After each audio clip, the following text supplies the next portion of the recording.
Hello everyone, welcome to my YouTube channel. আশা করি সবাই খুব বেশি ভালো আছেন, সুস্থ আছেন। আজকে আমরা একটি নতুন টিউটোরিয়াল দেখব। আজকে আমরা একটি টাইপোগ্রাফি লোগো ডিজাইন দেখব। সো ইজি ওয়েতে খুব সিম্পলভাবে দেখার চেষ্টা করব কীভাবে খুব সিম্পল ওয়েতে একটি সুন্দর ক্রিয়েটিভ টাইপোগ্রাফি লোগো ডিজাইন করা যায়। তো আশা করি ভিডিওটি আপনাদের কাছে ভালো লাগবে। সো ভিডিওটি যদি ভালো লাগে তাহলে অবশ্যই আমার ভিডিওতে একটি লাইক করবেন এবং আমার চ্যানেলটি সাবস্ক্রাইব করে রাখবেন।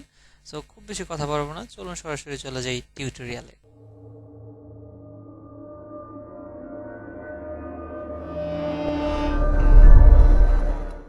তো প্রথমে আমরা চলে যাব ইলাস্ট্রেটরে।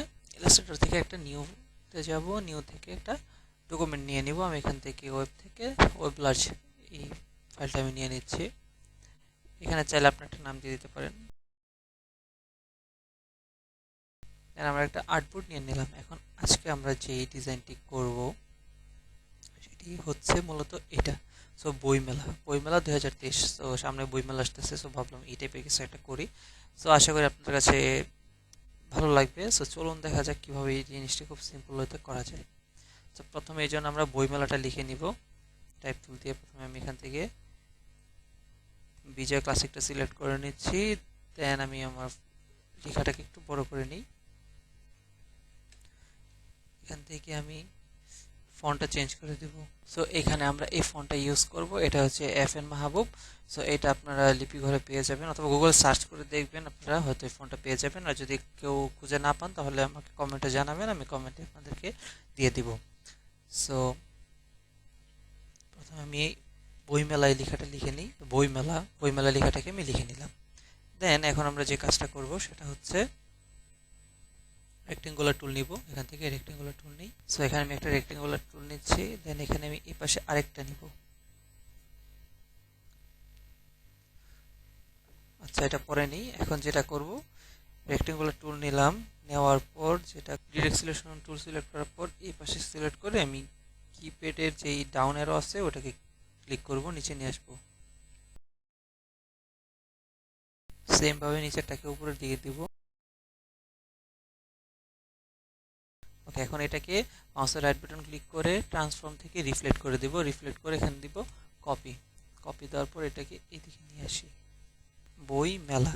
এখন এইটাকে আমি একটু উপরে দিব, এটাকে এতটুকু উপরে রাখলাম। দেন এই দুটাকে কপি করব, এই দুটাকে সিলেক্ট করে দেন কিবোর্ডের অল্টা প্রেস করে আমি জাস্ট শিফট প্রেস করে টান দিলে জিনিসটা সমান রেশিওতে আমার এই দিকে আসবে।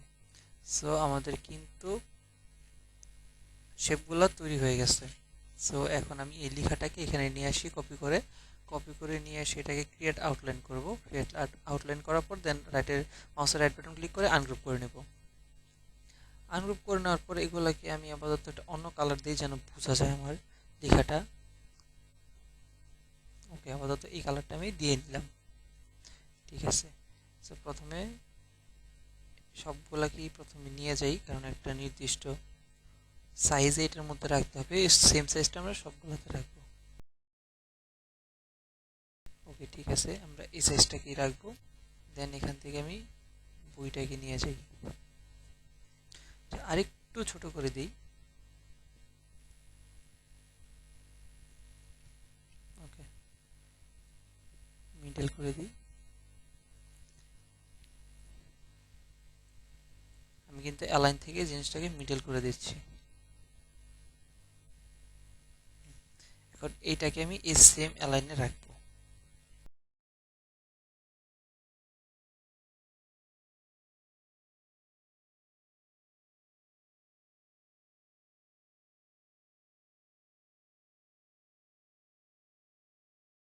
ওকে, সো সবগুলা কিন্তু এখন আমার সেম অ্যালাইনে আছে। এখন আমি যে কাজটা করব, এই দুইটাকে ধরবো, ধরে একটু নিচে নিয়ে আসি, এখন ঠিক আছে। সো এখন আমি এই পিছনের শেপগুলোর কালারটা চেঞ্জ করে দিই।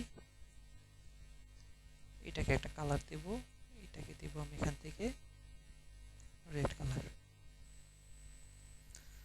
রেডটাকে আমি এখান থেকে দিব ডিপ রেড। ওকে, ডিপ রেড কালারটা দিই। দেন এটাকে আমি দিব এখান থেকে, আচ্ছা আমি এই লেখার কালারগুলো হোয়াইট করে দিই সবগুলা।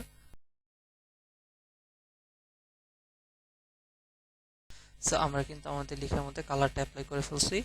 এখন যে কাজটা করব, এখন এইগুলাকে সো এই প্রত্যেকটা শেপকে আমি ধরবো, ধরার পর দেখুন এই যে এই শেপটাকে ধরার পর control C control F press করার পর আমি জাস্ট এখান থেকে একটু ছোট করে দিব। দেন এইটার কালারটা আমি আরেকটু ডিপ কালার দিব।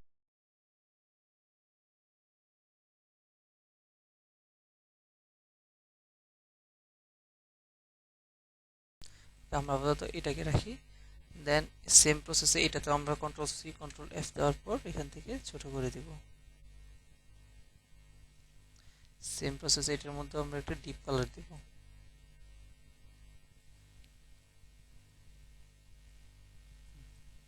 ঠিক আছে, সেম প্রসেসে সবগুলোতে করে নিই। সো বই মেলা লেখাটা কিন্তু আমাদের লেখা হয়ে গেছে। এখন সেম প্রসেসে আমি এই বই প্রথমে নাকি কন্ট্রোল সি দিয়ে কপি করব, দেন কন্ট্রোল এফ দিয়ে পেস্ট করব। কন্ট্রোল এফ দিয়ে পেস্ট করলে আপনার যে ফন্টের লেখাটা আছে এটার ব্যাক পার্টে যে আপনার সেটা পেস্ট হবে। সো এর জন্য আমি ফন্টে যেটা আছে এই ফন্টেরটাকে আমি কন্ট্রোল 2 দিয়ে লক করে নিলাম। দেন এখন কিন্তু আমার নিচেরটা সিলেক্ট হবে।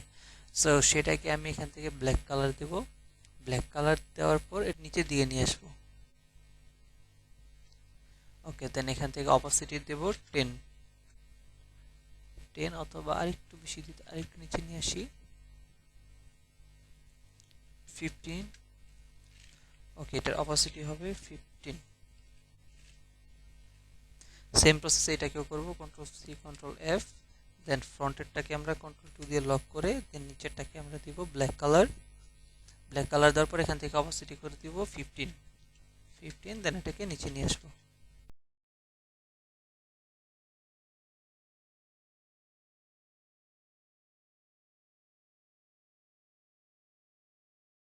সো আমাদের কিন্তু বইমেলা লেখাটা হয়ে গেছে। সো এখন যদি এটাকে আরেকটু কাজ আছে, এখানে লিখবো বইমেলা 2023। এটার জন্য আমি এখানে একটা রেক্টেঙ্গুলার টুল নিয়ে নিই, টাইপ টুল নিয়ে এখানে লিখবো বইমেলা 2023। আমি ফন্টটাকে চেঞ্জ করে দেই এখান থেকে। সো আমি এখান থেকে এই ফন্টটা দিব, আপনারা যে কোনো ফন্ট ইউজ করতে পারেন, বাট আমি এখান থেকে এই ফন্টটা দিব। এটাকে এখানে নিয়ে আসি, রাইট বাটন অ্যাডভান্স ফন্ট, এটাকে আমি রেড কালার করব, লেখাগুলোকে দিব হোয়াইট। ওকে, ফন্টের সাইজটা একটু বড় করে নিলাম। দেন এখান থেকে আমি স্পেসিংটা বাড়িয়ে দিই।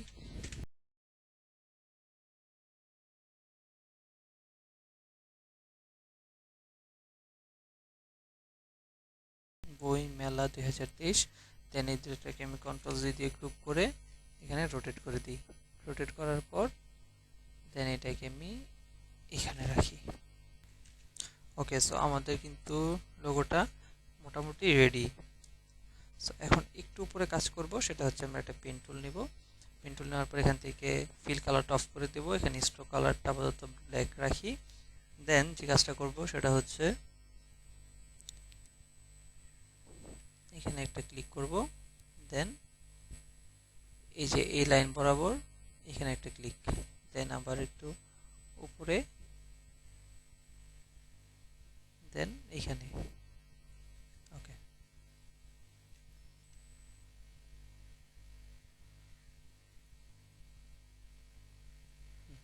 দেন এখানে সেম প্রসেস আবার এটাতেও আমি করব। লাইন টু পেন টুলটা নিব এখানে, দেন এখানে,